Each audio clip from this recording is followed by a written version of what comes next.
Magandang morning po.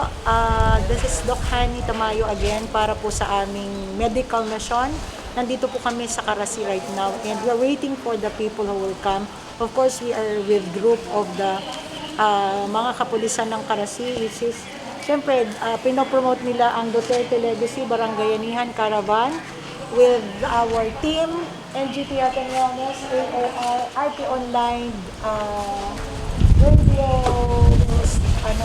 multimedia, and my rest of the group, Danny Aquino, Joji Aquino, tsaka nagpapasalamat na naman po ako sa mga tumangkilik and nag-sponsor sa mga gawain ito. And I hope this would be a very, very blessed Friday for Karachi activity.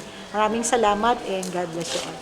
Naming banal, makapangyarihan sa lahat. Sa umagang ito, Panginoon, kami po ay nagpapasalamat at nagpupuri sa inyong dakilang pangalan sapagkat muli kaming pinagtipon-tipon, Panginoon, sa araw na ito. Naimbag nga, bigat kami na po, nakagasgasap tayo datayo ti may sa katigiti na panunod na may ikan iti gift.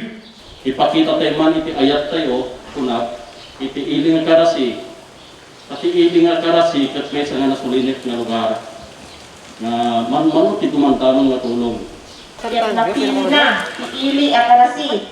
Datayo apo, nga pangiburayan da, gaditi blessings, narumay nga blessings, nga iti namarswa tayo.